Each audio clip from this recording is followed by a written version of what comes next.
places, and there are places between those places that ensconce the dance of the cells.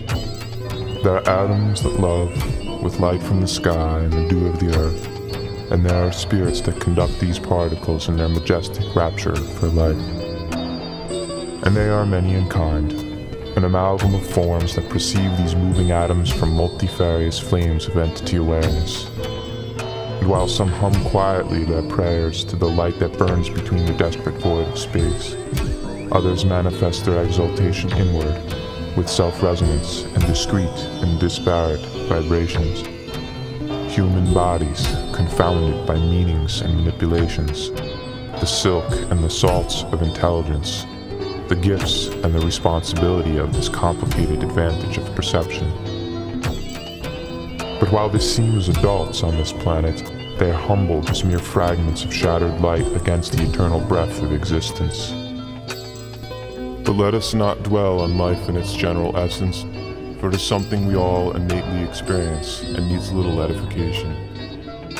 Let us instead exploit our gifts of enhanced perception to celebrate something that is alive, an animal that resides in a specific place between a place called a suburb.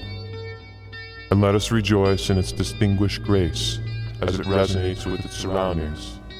And let us awaken from our flickering distractions of electromagnetic luminance.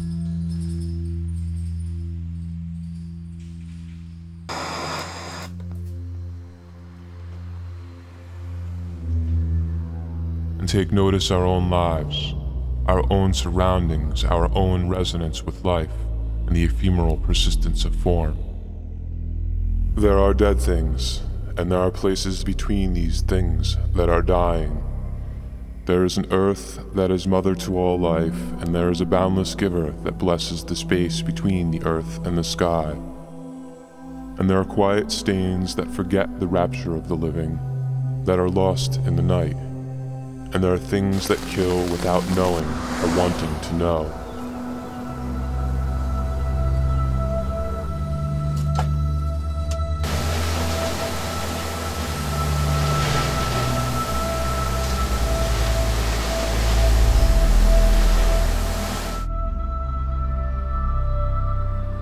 There are men that disinter and extirpate the life-saturated soils of the earth, and turn stones into black trails between related awarenesses of our species.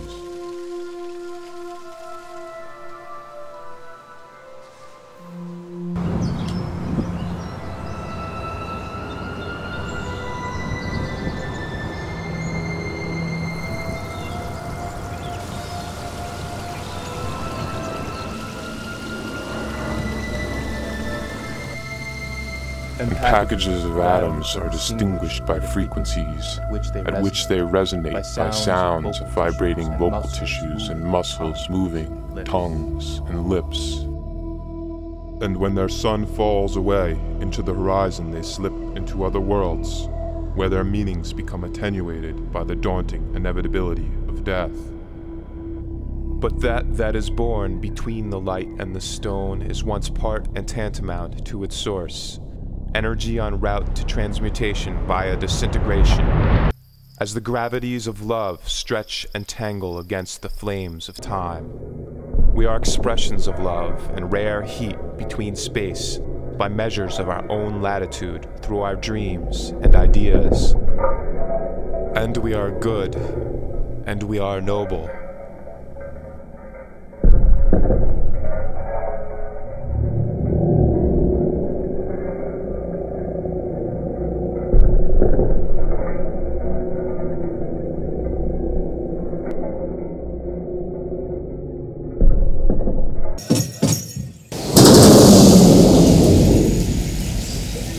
As we are also unbalanced and disconnected. And it is from this that our crisis emerges. For it is this balance of forces that nurtures our soils and enriches our air. It is this balance that shimmers at the very soul of our creation. But when the atoms of the earth's shift are misguided by the purveyors of intelligence, unbalance skews the vibration.